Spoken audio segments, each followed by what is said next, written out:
시청자 여러분 안녕하십니까? 조선일보 논설위원 이동훈입니다. 서울시장, 부산시장 보궐선거가 일주일 남았습니다. 올해부터는 사전투표가 시작됩니다. 진짜 시작인 겁니다. 진중권 전 동양대 교수가 이런 말을 했습니다. 막대기를 꽂아도 야당이 당선된다. 과거 호남에서 DJ가 부산 경남에서 YS가 꽂은 사람은 무조건 된다는 뜻으로 회자되던 말입니다. 진 교수는 백날 네거티브 해봐야 안 된다고 했습니다. 오세훈, 박형준 국민의힘 후보를 향해 연일 네거티브 공세를 펴고 있는 더불어민주당을 겨냥한 말입니다. 서울시장 후보 토론회에서 민주당 박영선 후보는 국민의힘 오세훈 후보의 내곡동 처가 땅 문제만 집중 공략합니다. 거짓말하는 후보라는 겁니다. 하지만 진중권 교수는 말합니다. 대중의 분노를 읽어야지 지금 사람 보고 찍는 것 아니다. 막대기를 세워놔도 당선될 판이다. 진 교수 말은 보궐승부의 승부가 사실상 기울었다는 얘기로 들립니다. 야당 후보를 아무리 공격해봐야 유권자들은 이미 민주당과 정권에 대해 분노 투표를 하려 한다. 그래서 승부가 끝났다는 겁니다. 진 교수의 분석에 저도 어느 정도 동의합니다. 사실 이번 보궐선거는 지연된 정권심판 선거입니다. 정권심판의 기회가 작년에 있었습니다. 4월 총선이었습니다. 기억하시겠지만 그해 초 1월, 2월만 해도 국민은 문재인 정권의 무능과 위선에 대해 심판할 준비를 하고 있었습니다. 하지만 뜻하지 않은 예상하지 못한 코로나 사태가 터집니다. 코로나 초기 공포에 휩싸인 채 치러진 총선에서 여당은 180석 압승을 거뒀습니다. 정권 심판의 기운을 코로나가 압도한 겁니다. 4인 가구당 100만 원 재난지원금 효과도 컸습니다. 그리고 1년이 지났습니다. 그런데 1년 동안 이 정권 모습 어땠습니까? 자신들이 잘해서 180석을 얻은 줄 착각하고 있습니다. 무능과 위선의 강도가 더해졌습니다. 독주와 독선의 끝판왕을 보는 것 같습니다. 총선에서 분출하지 못한 정권 심판 가스가 더욱 차여갔습니다. 이 가스가 이번 보궐선거에서 한꺼번에 분출하려는 겁니다. 그래서 제가 이번 보궐선거는 지연된 정권 심판 선거라고 하는 겁니다. 여기에 LH 사태, 부동산 사태가 제대로 불까지 붙였습니다. 그러니 이미 승부가 끝났다 이런 말이 나오는 겁니다.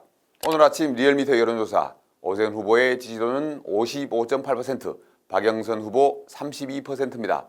오세훈 후보가 20%포인트 넘게 앞선 것으로 나타났습니다. MBN 조사는 60.1% 대 32.5%, 이전보다 격차가 더 커졌다고 합니다. 여론조사를 보면 정말 정권 심판 선거 같습니다. 그런데 실제 선거 결과로 그대로 이어질까요? 이번 보궐선거는 임시 공휴일이 아닌 출근하는 날 치러집니다. 휴일 선거와 상황이 달라질 겁니다. 여당에선 총동원령이 내려졌다고 합니다. 믿거나 말거나지만 민주당이 서울에서 200만 명 동원령을 내렸다 이런 얘기도 나옵니다. 물론 공식적으로 말하는 건 아닙니다. 일단 서울에서 200만 명이 무슨 의미일까요? 지난 2018년 선거에서 박원순 시장이 당선될 때 몇 표를 얻었을까요? 261만 표, 261만 표입니다. 당시의 투표율이 60%였습니다. 유권자 830만 명 중 60%가 투표했습니다. 이번 보궐선거는 투표율이 더 떨어질 겁니다. 휴일이 아니기 때문입니다. 2011년 서울시장 보궐선거, 오세훈의 사퇴, 안철수의 양보, 박원순의 도약, 연일 뉴스가 나왔습니다. 관심이 뜨거웠습니다. 그래도 투표율은 48.6%였습니다. 휴일과 평일 투표율 차이가 이렇게 큽니다. 이번에도 50% 아래가 될 것으로 예측이 됩니다. 이런 상황에서 민주당이 200만 명을 동원해 투표장으로 내보낸다면 민주당으로선 이번 선거 해볼 만한 걸 넘어섭니다. 민주당은 일찌감치 당 차원에서 조직표 동원 캠페인을 진행 중입니다. 보병전에 치중하자, 이제 믿을 건 조직력뿐이다 이런 말들을 합니다. 현재 서울 지역 의원 49명 중 41명이 민주당 소속입니다. 서울 25개 구 중 서초구를 제외한 24곳이 민주당 구청장입니다. 시의원은 전체 109명 중 101명이 민주당 소속입니다. 구의원 369명 중 219명이 민주당입니다. 이들이 맘먹고 움직이면 엄청난 조직 동원이 가능할 겁니다. 여기에 또 중요한 포인트가 있습니다. 내년 대선 직후인 6월에 지방선거가 치러집니다. 구청장, 시의원, 구의원들은 대통령이 누가 되든 일단 자기 공천이 제일 중요합니다. 공천을 다시 받으려면 어떻게 해야 하겠습니까? 이번 보궐선거에서 자기 지역에서 결과를 내놓아야 합니다. 어떤 성적표를 내느냐에 따라서 이들의 공천 여부가 달린 겁니다. 물불 가리지 않고 뛸 가능성이 있습니다. 200만 동원령이 과장된 얘기가 아닐 수 있습니다. 이해찬 대표가 얼마 전 요새 돌아가는 것을 보니 거의 이긴 것 같다 이렇게 다신하지 않았습니까? 이런 상황을 염두에 두고 말한 거다 이런 추측도 나옵니다. 이번 주부터 4차 재난지원금이 풀렸습니다. 483만 자영업자 소상공인에게 6조 7천억 원이 풀리는데 당연히 서울과 부산에 수혜자들이 많습니다. 여기에다 서울시가 25개 구청들과 함께 정부의 재난지원금과 별개의 재난지원금을 풉니다. 1인당 최고 150만 원. 민주당 박영선 서울시장 후보는 당선되면 시민 1인당 10만 원씩 디지털 화폐를 주겠다 이렇게 말했습니다. 이 정권은 작년 총선 때 지원금 살포가 선거에서 어떤 효과를 거뒀는지 생생히 알고 있습니다.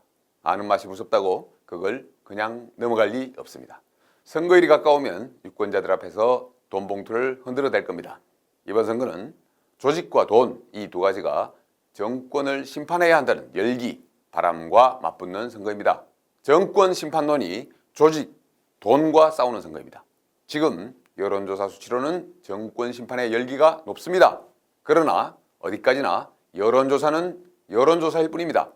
오세훈, 한명숙이 맞붙은 2010년 서울시장 선거에서도 여론조사에서 이 정도 차이는 났습니다. 하지만 실제 투표 결과는 2만 6천여 표, 0.6% 차이에 불과했습니다. 이번에도 이런 박빙의 결과가 벌어지지 말라는 법은 없습니다. 흔히 조직은 바람을 이기지 못한다고 합니다. 그러나 보궐선거는 역시 돈과 조직이 무섭게 작용합니다. 다른 선택이 없는 야당으로서는 투표 동료 이 무기밖에 없는 듯합니다. 그게 야당의 서름입니다.